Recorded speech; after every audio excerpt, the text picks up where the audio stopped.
వెండి కొండపై నివాసముండే బోల మల్లన్న మల్లన్న శ్రీశైల మల్లన్న బోల మల్లన్న శ్రీశైల మల్లన్న తలపైన గంగమ్మ పక్కనేమ పార్వతమ్మ తలపైన గంగమ్మ పక్కనేమ పార్వతమ్మ తలపైన గంగమ్మ పక్కనేమ పార్వతమ్మ తలపైన గంగమ్మ పక్కనేమ పార్వతమ్మ ఇద్దరు బాలల ఇష్ట దేవుడు నీవే మల్లన్న ఇద్దరు వాజల ఇష్ట దేవుడు నీవే మల్లన్న ఇద్దరు బాలల ఇష్ట దేవుడు నీవే మల్లన్న ఇద్దరు వాజల ఇష్ట దేవుడు గోవింద శ్రీనివాస చతులాస గోవింద మళ్ళీ మళ్ళీ నీ కొండకు వస్తున్నాము మళ్ళీ మళ్ళీ నీ కొండకు వస్తున్నాము మళ్ళీ మళ్ళీ నీ కొండకు వస్తున్నాము మళ్ళీ మళ్ళీ నీ కొండ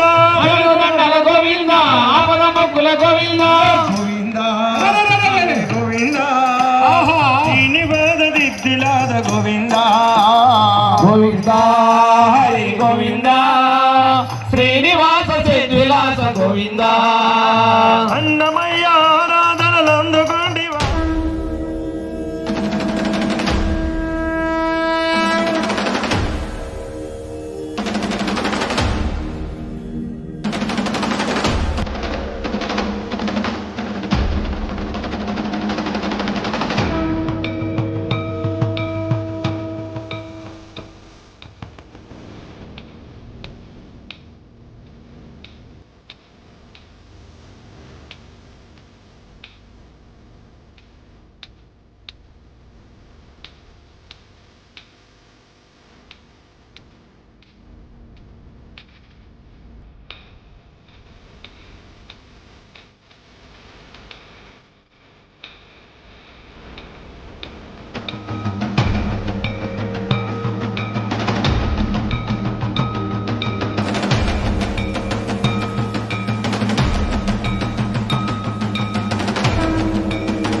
హే సనాతన ధర్మాన్ని ఆచరించేటువంటి హిందువులారా, మన భారతీయ సంస్కృతి చాలా శ్రేష్టమైనది.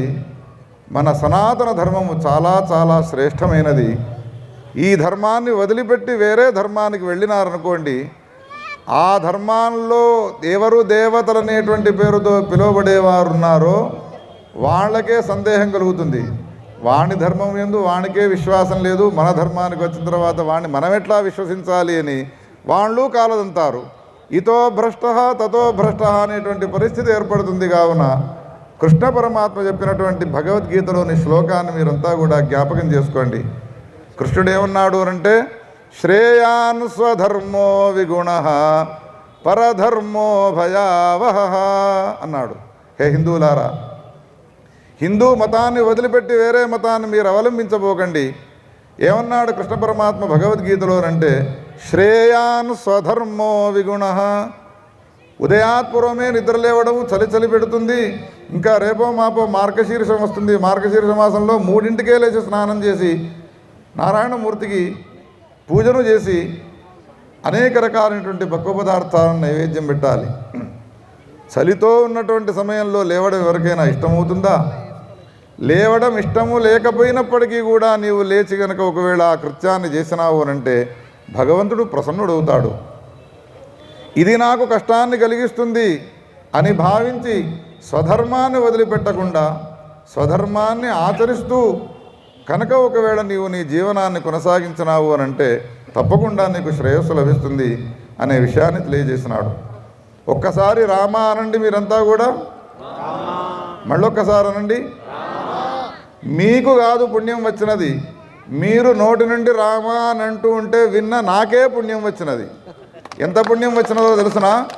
ఈ సభా ప్రాంగణంలో ఎన్ని వేల మంది ఉన్నారో అన్ని వేల సార్లు నేను రామనామాన్ని విన్నవాడిని అయినాను. ఇప్పుడు నేను ఉచ్చరించి పుణ్యాన్ని సంపాదించుకునే అవసరం లేదు, రామనామాన్ని విని పుణ్యాన్ని సంపాదించుకున్నాను. ఒకే ఒక కథను చెప్పి నేను సమాప్తి చేస్తాను. ఒక గ్రామంలో ఒక వేశ్య స్త్రీ ఉండేది. ఆ వేశ్య స్త్రీ అనేక అధర్మాలను చేస్తూ ఉండేది. ఒకనాడు ఆ వేశ్య స్త్రీకి ఒక సత్కుల ప్రసూత అయినటువంటి ఇంకొక స్నేహితురాలు దగ్గరికి వచ్చినది, స్నేహితురాలైనది. ఇద్దరూ కూడా సహవాసం చేస్తూ కొంతకాలం గడిపినారు. కొన్ని రోజులు అయిన తర్వాత ఇద్దరూ కూడా ఒకేసారి మరణించినారు. అనేక అధర్మాలు చేస్తూ ఉన్నటువంటి వేశ్య, ఉత్తమ కులంలో పుట్టినటువంటి ఆమె, ఈయనతో స్నేహం చేసినటువంటి ఈ అమ్మాయి, ఇద్దరు కూడా మరణించినారు. అధర్మాలు పాపాలు చేసిన వాళ్ళు మరణిస్తే ఎక్కడికి వెళ్తారు చెప్పండి? మనకు 2 లోకాలు ఉంటాయి పైన. అధర్మాలు చేసిన వాళ్ళు మరణిస్తే వెళ్ళే లోకం ఒకటి ఉంటుంది. ఆ లోకం ఏమిటి అనండి? నరక లోకానికి వెళతారు, భయపడకండి. ఇక పుణ్యకర్మలను ఆచరించిన వాళ్ళు వెళ్ళే లోకం ఒకటి ఉన్నది. ఆ లోకం పేరు, అందరూ అడగకుండా ఇంత తొందరగా చెప్పేసినారు. ఇప్పుడు ఈ ఇద్దరూ కూడా నరకలోకానికి వెళ్ళినారు. నరకలోకంలో యమధర్మరాజు ఆ ఇద్దరికి సంబంధించినటువంటి చిట్టాలను తీసుకురమ్మన్నాడు చిత్రగుప్తుడిని. ఆ ఇద్దరిలో వేశ్యకు సంబంధించినది తర్వాత తీసుకువద్దు కానీ మొట్టమొదట ఆమెతో స్నేహం చేసినటువంటి సత్కుల ప్రసూత అయినటువంటి అమ్మాయికి సంబంధించిన చిట్టాన్ని తీసుకురావయ్యా అన్నాడు. 1,00,000 పేజీల పుస్తకాన్ని తీసుకువచ్చినాడు.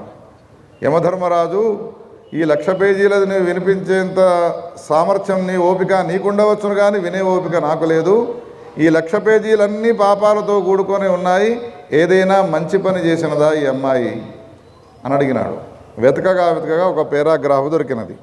అందులో ఉన్నటువంటి విషయాన్ని చదువుతూ ఉన్నాడు చిత్రగుప్తుడు యమధర్మరాజు సమీపంలో. ఈ అమ్మాయికి 5 సంవత్సరాల వయసు. ఆ వయసులో తోటి పిల్లలతో అమ్మాయిలతో ఆటలాడుకుంటూ ఉన్నది. ఒక కట్టె దొరికినది, మట్టిని తవ్వుతూ ఉన్నది, ఒక గుంత తయారైనది. మట్టి తీస్తూ ఉన్నది, గుంత తయారైనది. ఇంతలో ఎక్కడ లేనటువంటి మేఘాలు ఆవరించినాయి, వర్షము పడ్డది. సుమారు సంవత్సరం నుండి వానలు లేవు. ఎండిపోయినటువంటి ఆ నేలపైన వాన పడగానే అందరూ ఇళ్లలోకి పరిగెత్తుకుంటూ వెళ్ళినారు. అమ్మాయి కూడా వెళ్ళిపోయినది. వాన పడ్డ తర్వాత ఆ వర్షపు నీళ్లు అమ్మాయి తవ్వినటువంటి గుంతలో నిలబడ్డాయి. ఇంతలో అనేక రోజుల నుండి నీళ్లు లేకుండా దుఃఖాన్ని అనుభవిస్తూ ఉన్నటువంటి, నీళ్ల కోసం వెతుకుతూ ఉన్నటువంటి ఒక ఆవు వచ్చి అమ్మాయి తవ్విన గుంటలోని నీళ్లు తాగినది అని రాసింది చదివినాడు. అప్పుడు యమధర్మరాజు ఏమన్నాడు అనంటే, ఈ 1,00,000 పేజీల పుస్తకాన్ని చింపి అవతల వారి ఈమెను విమానం ఎక్కించి గోలోకానికి పంపించు అన్నాడు. చిత్రగుప్తునికి సందేహం కలిగినది, ఈ అమ్మాయి చేసిన పుణ్యం ఏమిటయ్యా అని అంటే, తన జీవితంలో ఒక్కసారి గుంత దవ్వినటువంటి నీటిని ఆవు తాగడం వలన ఈమె పాపాలన్నీ కూడా తొలగిపోయినాయి అన్నాడు.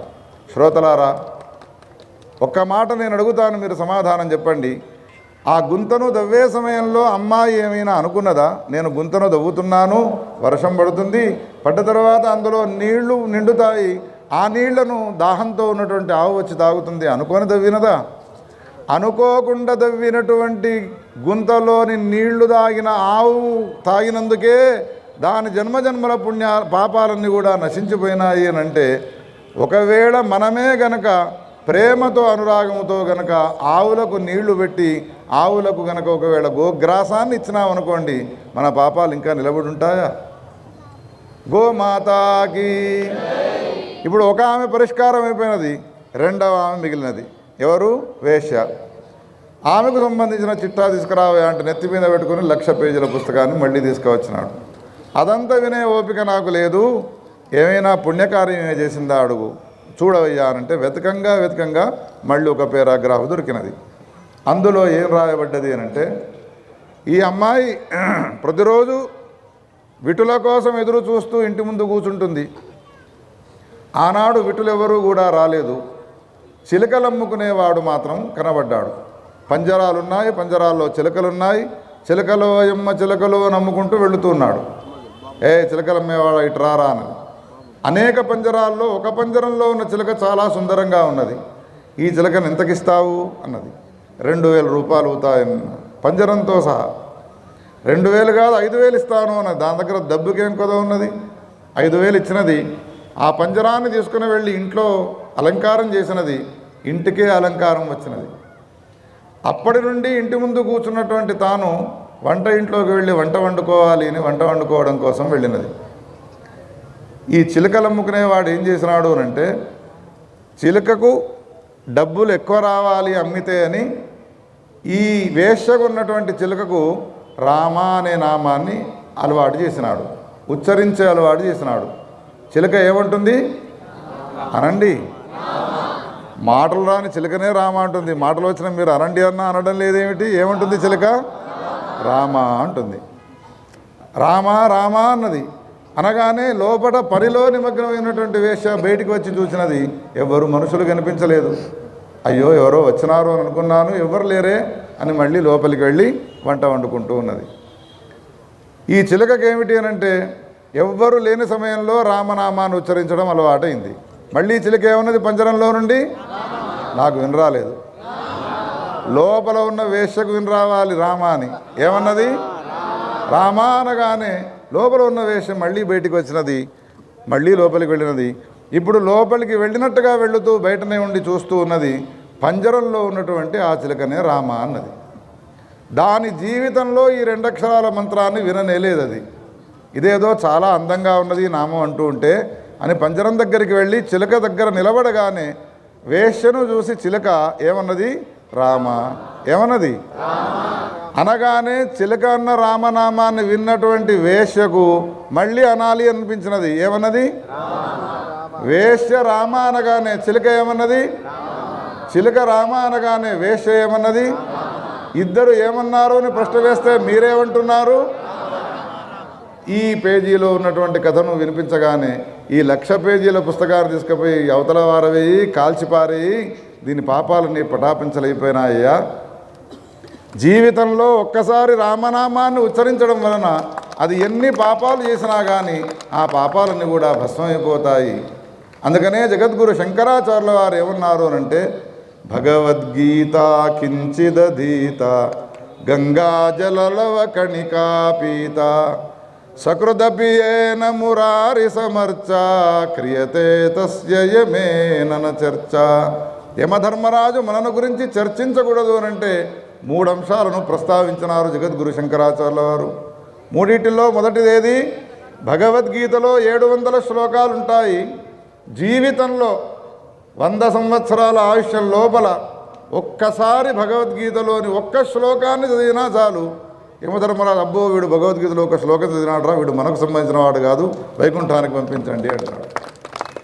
గంగలో స్నానం చేయడం కాదు. శంకరాచార్యుల వారు ఏమన్నారు, గంగలోకి వెళ్ళి సూదిని ముంచి ఆ సూదికి అంటినటువంటి నీటి బిందువును నాలుక పైన వేసుకున్నా కానీ వాడు మరణించిన తర్వాత యమలోకానికి వెళ్ళినాడు అనుకో, అబ్బో వీడు సూది మొన నుండి వచ్చినటువంటి బిందువును నోట్లో వేసుకున్నాడు, వీడు మనకు సంబంధించిన వాడు, గోలోకానికి పంపండి, గోలోకానికి పంపండి అంటాడు. ఇక చివరిది ఒకటి ఉన్నది, జీవితంలో ఒక్కసారి రామ అన్నా కానీ ఎటువంటి స్థితిలో అన్నా కానీ టీటీడీ కళ్యాణ మంటపంలో దీపోత్సవం జరుగుతుంది, మీరు వస్తారా రారా అంటే మేము రాము అనే దాంట్లో రామపదం ఉన్నదా లేదా? మేము రాము అనే ఏ నాస్తికులు ఉన్నారో వాళ్ళకు కూడా నరకలోకంలో దుఃఖాలు అనేటువంటివి కలగవు. ఒక చమత్కారమైన కథను చెప్తాను. ఇది కథను అందరూ కూడా వినాలి, మీరు ఇంకా పిల్లలకు వినిపించాలి.